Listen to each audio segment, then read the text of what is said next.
Last lesson से ही एक और क्वेश्चन आता है। The last lesson reflects the flaws in human character that led to the sad plight of the people in Alsace and Lorraine.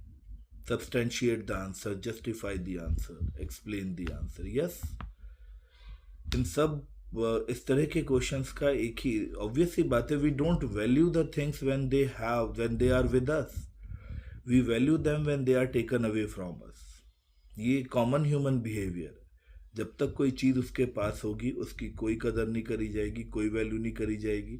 The moment वो चीज़ उससे छीन ली जाए, उससे हटा ली जाए, उससे ले ली जाए, और फिर उस चीज़ के लिए एक अलग ही प्यार और लव और केयर और रिस्पेक्ट डेवलप हो जाएगी। इसी चैप्टर में एक इंसान की दूसरी फ्लॉ को भी डिस्क्राइब किया गया, और वो है procrastination. Putting your work till tomorrow और lingering on your work, delaying your work, कल कर लेंगे, कल कर लेंगे, कल कर लेंगे, हर चीज़ को।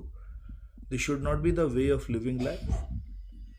Sometimes the life brings you to that juncture, to that point where you are not left with that cull. You don't have that tomorrow to do those work which you wanted to do. So till the means you should do the work when you have the time to do those. It's not like this कि कल कर लेंगे। आज अगर आपके पास वक्त है तो आप उसे कर लीजिए।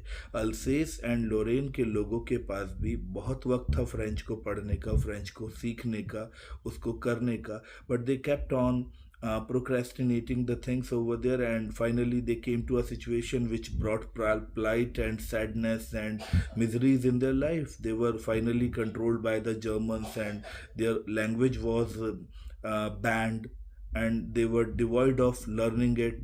They were basically they were not allowed to do it anymore.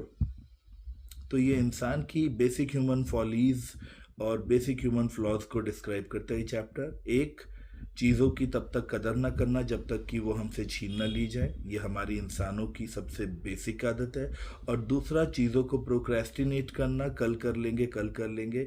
तो ये दो टॉपिक आप इस क्वेश्चन में, अगर इस वाले क्वेश्चन में अगर ऐसा कुछ आए तो आप ये दो topic, one, not valuing the things when they are with us, be it things or be it the relations, चाहे आप चीज़ों की बात कर लें या रिलेशंस की बात कर लें, हम उनकी तब तक वैल्यू नहीं करते जब तक वो हमारे पास होती हैं। वैल्यू तभी होती है जब वो हमसे छीन ली जाती हैं। और दूसरा, प्रोक्रेस्टिनेट करना।